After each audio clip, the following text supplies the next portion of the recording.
नमस्कार, आप जुड़ रहे हैं संपूर्ण भारत न्यूज के साथ। और बांग्लादेश में जिस प्रकार से राजनीतिक हलचल है और वहां के अल्पसंख्यकों पे जिस प्रकार से हमले हो रहे हैं, आज हम लोग उस पर बात करने आए हैं।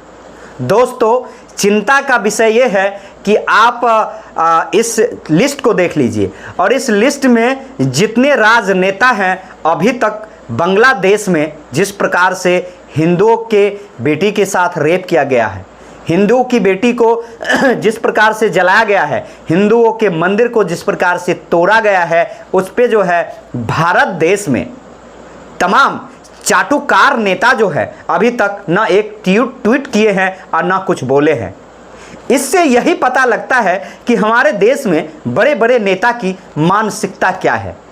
फिलहाल अब देखेंगे कि भारत में किसी अल्पसंख्यक पे थोड़ी सी एक घटना हो जाए तो पूरा बॉलीवुड और पूरे राजनेता जो हैं मोर्चा खोल देते हैं। लेकिन आज शर्म की बात है, ना बॉलीवुड के कोई सितारे और ना राजनेता सामने आ रहे हैं। दूसरे देश में जिस प्रकार से हिंदू और हिंदू संगठन पे अत्याचार हो रहे हैं, उनको जो है प्रताड़ित किया जाता है, इस पे बोलने वाला कोई नहीं है। हालांकि बांग्लादेश में जिस प्रकार से हालात बने, और समझिए बांग्लादेश में इस हालात का जिम्मेदार कौन है।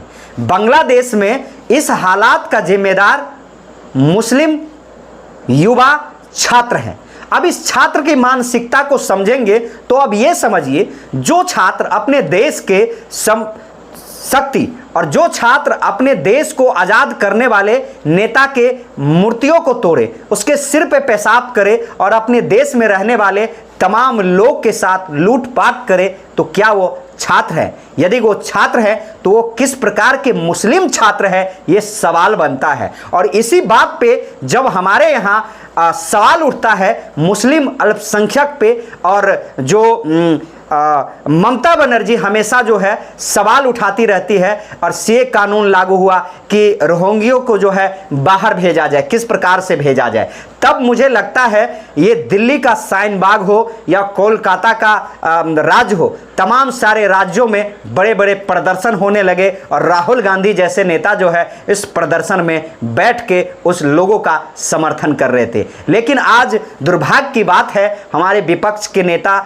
राहुल गांधी जी जो है ना कोई ट्वीट कर पा रहे हैं और ना ही धरने पे बैठ रहे हैं। मुझे उम्मीद थी कि इतने बड़े नेता और इतने बड़े संगठन, सबसे बड़ा सवाल ये है कि महाराष्ट्र के राज ठाकरे, समझिए उद्धव ठाकरे, ये सारे नेता जो है ना कोई बोलने को तैयार है और ना कोई हिंदू के लिए एक कैंडल मार्च निकालने को तैयार है। और बांग्लादेश में जिस प्रकार से हिंदुओं पे अत्याचार हो रहा है, हिंदुओं पे इल्जामात लग रहे हैं, हिंदुओं को जो है बेघर किया जा रहा है, वह सब लोग देख के तमाशा देख रहे हैं। हालांकि जिस प्रकार से भारत सरकार और केंद्रीय गृह मंत्री अमित शाह ने जो है एक टीम बनाया है और उनको कहा है कि वहाँ के जो डिफेंस के लोग हैं, वहाँ के जो खुफिया लोग हैं, उनके साथ मिल के हिंदुओं पे अत्याचार ना हो, उसके लिए कड़े नियम और कड़े पैतरे जो है रणनीति बनाने की दिशा में भारत ने है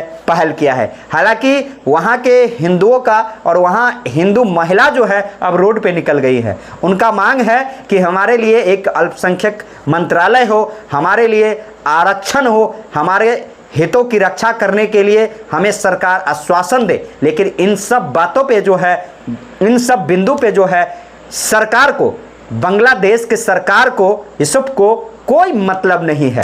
अब जानिए वहाँ के जो मंत्रालय है, जो इस प्रकार के मंत्रालय हैं, वो ऐसे व्यक्ति को मिल गया है जो कि पहले से ही ब्लैकलिस्टेड हैं, सरगना हैं। तो समझ सकते हैं हिंदू अल्पसंख्यक को जो है किस प्रकार से वो रक्षा करेंगे। हालांकि बिहार में और खासकर भारत में अल्पसंख्यक को भारत में इतनी इज्जत और इतनी तहजीब मिल रही है, जिसको देख के ये अनुमान लगाया जाता है कि काश जिस प्रकार से भारत अल्पसंख्यक वर्ग को इतनी इज्जत और इतनी तहजीब देख के जो रख रहा है, काश बांग्लादेश में हिंदुओं को रखता तो आज ये दिन होता नहीं। हालांकि किस प्रकार का अपडेट आने वाले समय में राजनेता देते हैं, ट्वीट करते हैं कि नहीं करते हैं, ये समय आने पे हम आपको अपडेट करेंगे। लेकिन फिलहाल हिंदू जिस प्रकार से संकट में है, ये बहुत बड़ा सवाल है। बने रहिए संपूर्ण भारत न्यूज़ चैनल के साथ। धन्यवाद। जय हिंद, जय भारत।